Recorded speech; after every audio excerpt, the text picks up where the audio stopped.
교파 없는 교회, 교회 아닌 교회. 욕을 먹이면 오래 산다고 하는데 욕 먹은 만큼 다 살려만 아직도 100년은 더 살 수 있을 겁니다. 또한 밥으로 채운 배가 아니라 욕으로 채운 배가 남들보다 몇 배는 될 테니 나는 세상에서 가장 베푸른 사람입니다. 평양에 가서 교회를 시작했을 때 나를 그렇게 반대하고 돌을 던지던 기성교회가 부산에서도 역시 나를 반대했습니다. 교회를 제대로 시작도 하기 전부터 시시콜콜 시비를 걸어왔습니다. 이던 사이비는 내 이름 앞에 붙는 고유명사였습니다. 아니 내 이름은 서면은 이단 사이비와 똑같은 말이었습니다.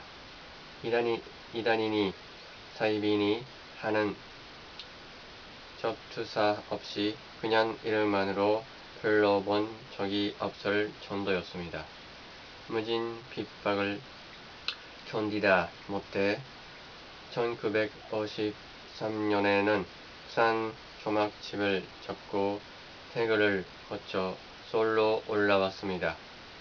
이듬해 5월 장춘탄공원에서 가까운 북각통에 빈잣집을 세내어 세계 기독교 통일 신령 협회 란 간판을 걸었습니다. 그런 이름을 붙인 까닭은 어떤 교파에도 속하고 싶지 않았기 때문입니다. 그렇다고 또 다른 교파를 만들 생각은 더더욱 없었습니다.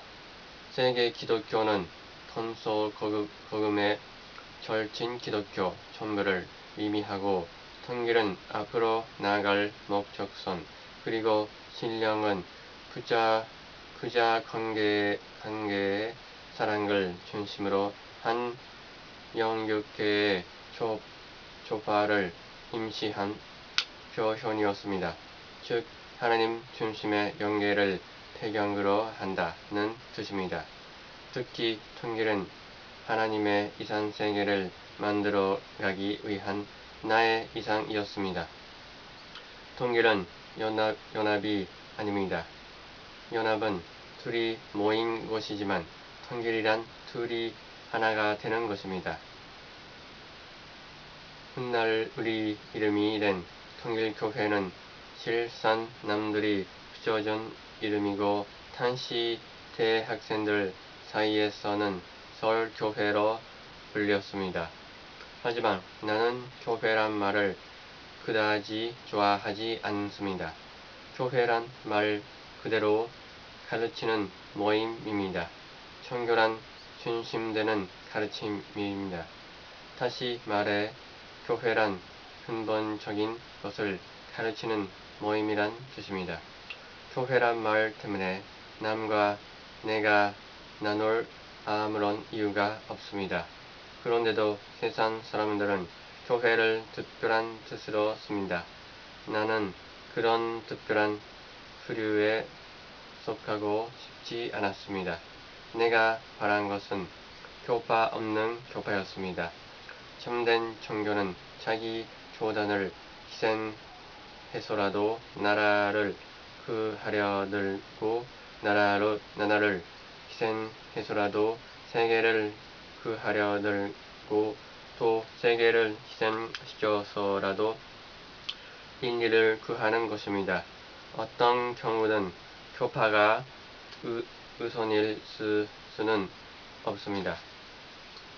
할 수 없이 교회 간판을 붙인 것일 뿐 언제라도 그 간판을 베어내고 싶은 마음입니다. 교회 간판을 다는 순간 교회는 교회 아닌 것과 구별됩니다. 하나인 것을 둘로 나누는 것은 옳은 일이 아닙니다. 그것은 내가 꿈꾸는 일도 아니고 내가 갈 길도 아닙니다.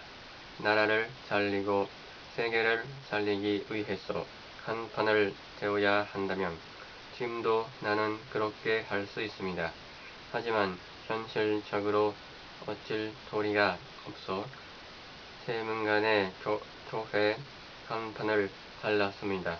좀 널찍하게 달면 거기도 좋을 것을 소마가 낮아 간판을 달 것도 마땅치 않았습니다. 결국 아이들 키 높이 정도의 간판을 돌아 넣으니 아이들이 간판을 태워 가지고 놀다가 그만두 통항을 내기도 했습니다.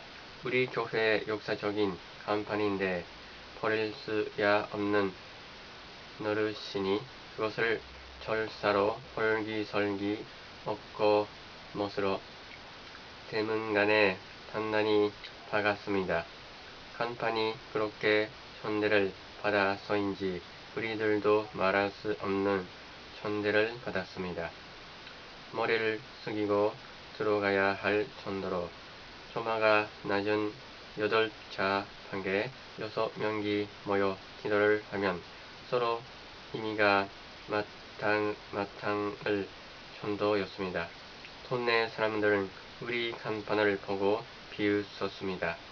기어 들어가는 집안에서 무슨 세계를 말하고 통기를 끊느냐고 비아냥댔습니다.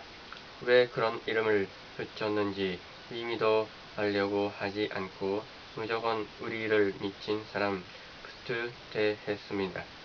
그래도 우리는 괜찮았습니다. 부산에서는 밥을 구걸하면서도 살았는데 예배 드릴 방이 있는 지금은 겁날 곳이 없었습니다.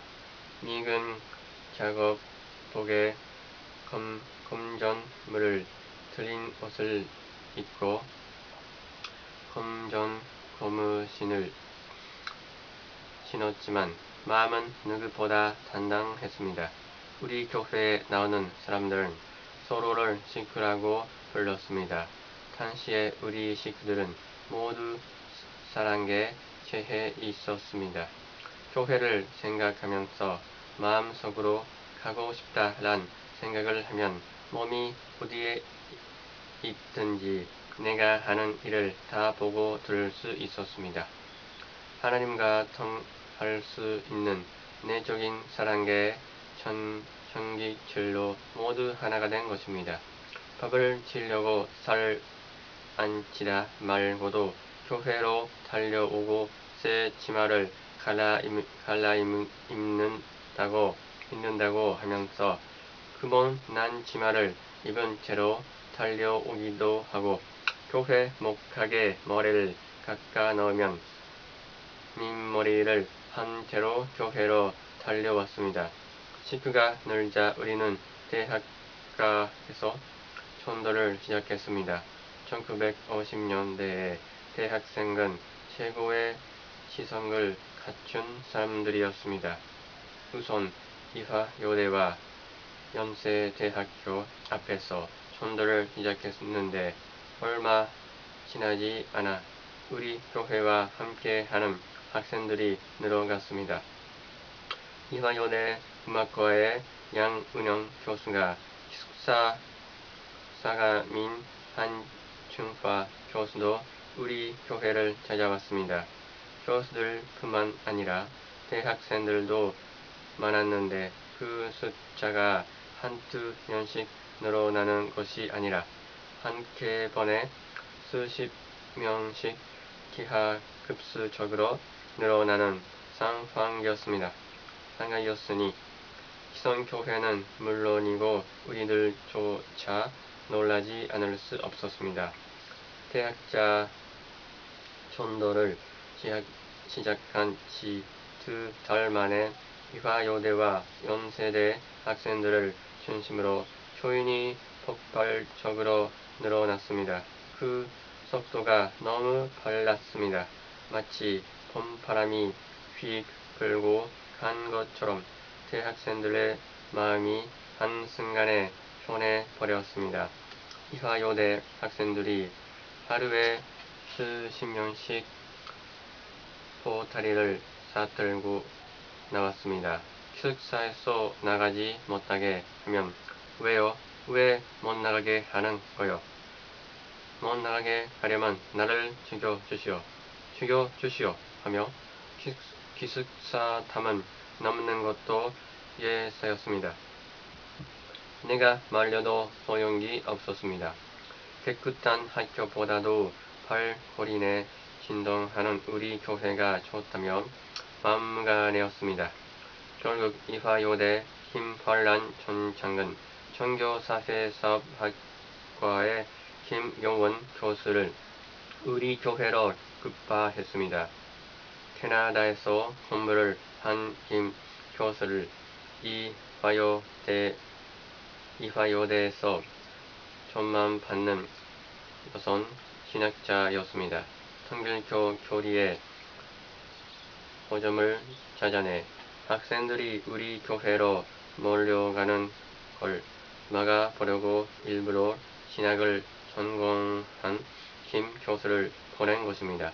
그런데 특사 자격으로 찾아온 김 교수는 나를 만난 지 일주일 만에 우리 교회의 열선 신도가 되어버렸습니다. 김 교수까지 우리 교회를 인정하지 이화여대의 다른 교수들과 학생들이 더욱 우리를 신뢰하기 시작했습니다. 신도가 눈덩이처럼 늘어난 것은 말할 것도 없습니다. 이리 걷잡을 수 없이 커지가 기성교회에서는 내가 교인들을 배내간다고 또다시 공격하기 시작했습니다. 나는 억울한 기분이 들었습니다. 난 내 설교만 들으라고 강요하거나 우리 교회만 다니라고 한 적이 없었습니다. 앞문으로 쫓아내면 뒷문으로 들어오고 문을 닫아 걸면 담을 넘어 들어오는 것을 도무지 내 힘으로 막을 수 없었습니다. 그러자 전작 당황한 건 연대와 이대였습니다.